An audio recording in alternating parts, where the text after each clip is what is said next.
Welcome to the Vicca Law Podcast, Protecting Legacies, Resolving Conflicts. I'm Lidia Vicca, Director of Vicca Law, where we specialise in succession law, civil disputes and litigation in Queensland.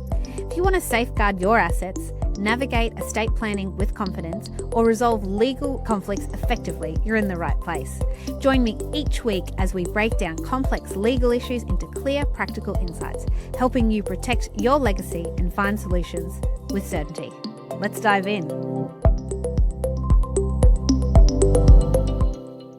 Hello and welcome back to the Vicca Law Podcast, Protecting Legacies, Resolving Conflicts. I'm your host, Lidia Vicca, Director of Vicca Law, and we are in the final month of the financial year. Who would have thought it? And I'm recording this in a time where the budget has got everyone in the tiz, particularly estate planners around testamentary trusts. But we are going to continue our kind of theme from last month. So last month we looked at contesting wills, and this month we are going to look at challenging a will and what that means in Queensland. So challenging a will is very different to contesting a will. So people will say to me, oh, it's not fair. I was promised this, and it's a different way to go about it. So contesting, you're saying you have not been adequately provided for under the will and you're essentially asking for more. To challenge a will, you are saying that the last will of the deceased person is not the valid will for a reason. So you actually challenge the validity of the will that was made. And the reason that you might want to do that is because you believe that the will was made by someone that doesn't have capacity or they were influenced, and you actually want to go back to the will that was previously done by the deceased when you think that they had the appropriate capacity or were not influenced or anything like that. So in practice, the most common grounds and the grounds that I find the most are based on capacity. So saying that the person didn't understand what they were signing, maybe they have had a diagnosis that would render them incapable of understanding complex financial decisions. And of course, the biggest one that everyone talks about is dementia. I think dementia personally is extremely overused. I think people now, you forget something, you go to the fridge and it's not there. You're like, oh, why am I here? And then all of a sudden, oh, I've got dementia. Or mum's got dementia because she couldn't remember today's Thursday. No. Okay. Capacity is really it's task specific. And if you've heard my podcast before, I love talking about capacity, but it is task specific. So you may have the ability to, let's say, go and buy some shares on the share market, okay? Have an understanding of the share market, but you might not have the capacity to have a full understanding of your will, your asset base, and also the risks associated with what you intend to do in your will. So it's kind of a layered, us lawyers follow, it's called the Banks and Goodfellow test generally is what we look at, but when I am sitting with people doing their estate plan, their will, even enduring power of attorney, this comes into play. I am really trying to ascertain whether or not that person has testamentary capacity and whether they have the ability. So I would say capacity is probably the number one reason people want to think about challenging a will.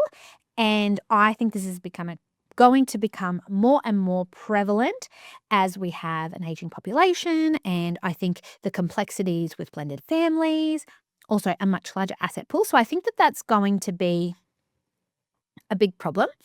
Undue influence is the next one that comes up a lot with challenging a will, so saying that they've been unduly influenced. This one I find really hard. You have to have some kind of proof of coercion, maybe a vulnerable person, a real change from their previous will, expressing to someone fear about someone. It's quite a difficult case to prove. And what I find is people will generally go with capacity and then they'll litter in some undue influence as a possibility to just kind of get that suspicion in there. Another one might be suspicious circumstances like, oh, a will that just appeared even though this person never believed in doing a will, or someone that had done a will with a public trustee for 20 years, but all of a sudden they've got a homemade will. Like that may raise suspicion, and that's really like a fraud kind of thing. So fraud is one thing that might be argued. But again, you have to have a lot of evidence to prove fraud. The courts do not like accusations of fraud without a decent amount of evidence, and there's requirements under the Uniform Civil Procedure Rules as to how fraud is to be argued. But typically, I find that fraud sometimes is sprinkled, but it's probably the least likely, okay, in terms of challenging a will. Now, who can challenge a will is probably the next question. And really, anyone that has standing to make a claim. So the one that I see most often is children challenging a parent's will. You might have a spouse challenging a will, definitely, but usually it's children that are challenging the will of a parent, and it's usually because there's some kind of surprise. So most of these people that I see that we're talking about challenging a will or have concerns around a will is because there is being some kind of surprise in the will, and it's not as everyone had expected. So I had a client a couple of months ago. She was in a family member's will, and it was a long-standing understanding. It was a long-standing understanding.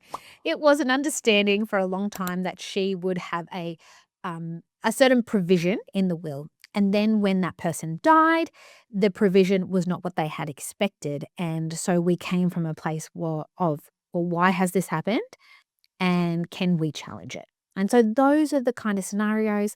I think a common one would be, children that have not been equally provided for, and contesting isn't a possibility for them.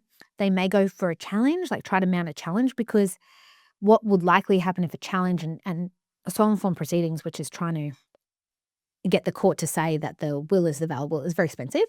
And so I think there'll also be this trend coming whereby children will not be able to contest because they don't have a financial need to, and so that they will target challenging a will. And I think that is what's going to happen more and more into the future.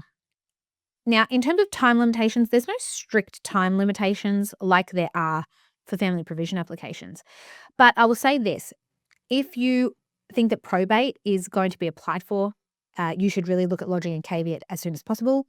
If you think the assets are about to be distributed, you need to take action very quickly. It's very hard to claw back assets. The courts are reluctant to do so. I think that if you had suspicions about a will, you should be acting on it quite quickly. You want to avoid kind of a big delay in taking any action as to the will. Now, I personally, I like a will challenge. I find it interesting. I feel like the circumstances are interesting. And when I'm doing estate plans for people, particularly that are elderly, I really do come from a point of, okay, how can we make sure that this will is not challenged in the future? Like, what steps can we take? And one of the things that I say to people is, if we are if you're, let's say, an elderly person and you have 4 kids and you're providing equally for those kids, I'm not too worried.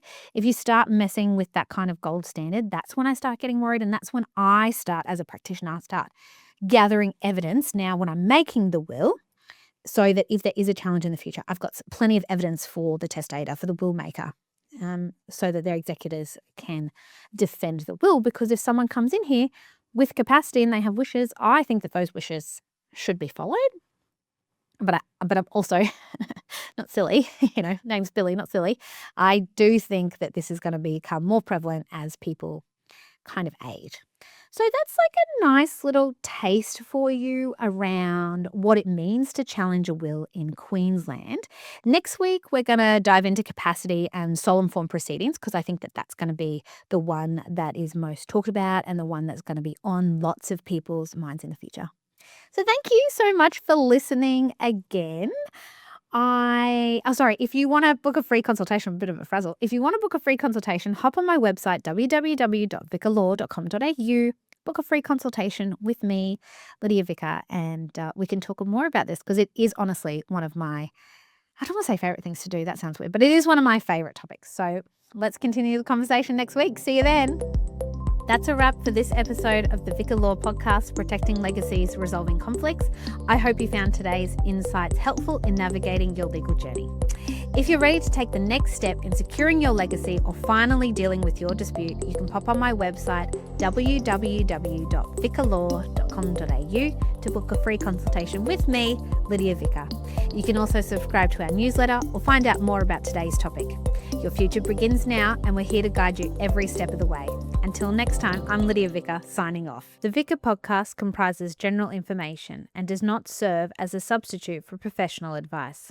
Prior to making any legal decisions, individuals are advised to seek independent professional guidance and assess the suitability of this information for their own individual goals and objectives.